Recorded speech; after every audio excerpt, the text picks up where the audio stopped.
One day, while I was having some conversations with my father, he told me a very shocking story about something that happened some years ago. This was the story he told me. Many years ago, exactly the year you were born, something happened. I was living at Onitsha, in Anambra State by then. Your mother was pregnant. I was a bus driver with the tobacco company by then. There was another man named Simon Unu, who was also a driver then.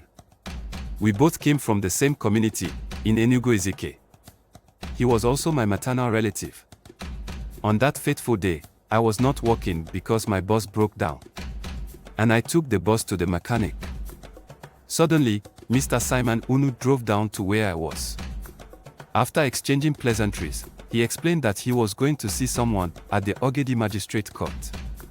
And that since I was less busy, that I should go with him. I told him that I need to be around so as to make sure the mechanic fixes my bus faster. He pleaded with me that I should go with him and we would be back soon. So I got into his bus and we both left. Getting to the court premises, he alighted and went to meet someone.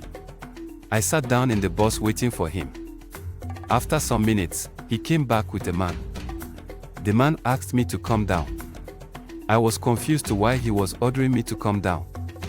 So I reluctantly sat back. He repeated himself and ordered me to come down. Simon Unu also asked me to come down. I came down and the next thing I saw was a pair of handcuffs. At that point, I sensed he was a police officer. Immediately I got handcuffed. Simon Unu, the man from my own village who lured me to the court, drove out immediately. I was in the guard room for some hours. Then suddenly, one of the warders there started calling out a strange name.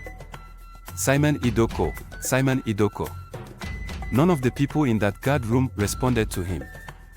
The warder then walked down towards my cell. He started yelling at me. Why didn't you answer when I was calling? I was confused. I told him that my name is not Simon Idoko. Rather, I am Samson Idoko. He opened the cell and dragged me outside like a thief.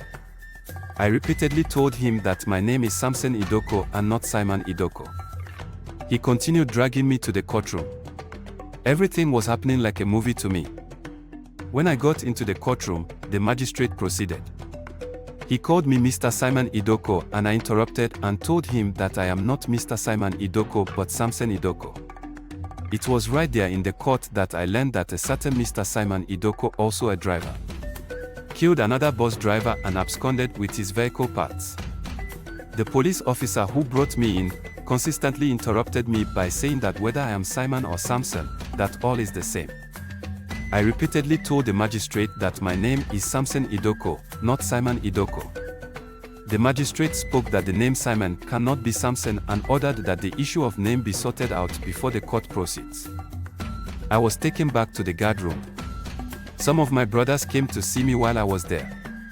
I asked them how they got to know I was arrested and they told me that the same Mr. Simon Uno from our village who lured me into this case came to tell them that their brother is in the police custody. Later on that day, 2 police officers approached me. One of them introduced himself as Inspector Boniface Idoko. He was from Omo Ogbo Agu, Enugu Ezike. He told me that he was newly transferred to that station and when he heard about my case, he was interested, knowing that I am from his town. Inspector Boniface Idoko, after making a thorough investigation, discovered that the people who killed the said driver were one Mr. Simon Idoko and another relative of his, both from Igogoro, Enugu Ezike. Both absconded after committing the crime. However, when Mr. Simon Unu from my village, who is also my maternal relative, heard about the case, he mistook my name Samson for Simon and that was how he led them to arrest me for a crime I know nothing about. Inspector Boniface Idoko immediately pressed for my release at the station and likewise shorted on my behalf. He asked that he should be given the warrant to hunt and to arrest the culprits since they are also from Enugu Ezike. After I was released, I went and reported the matter to my community union in Anambra State. We also made investigations and we got every information about the 2 culprits who are from Igogoro, Enugu Ezike. On the next day, Inspector Boniface Idoko, another police friend of his and myself set out for the journey. We drove in my bus.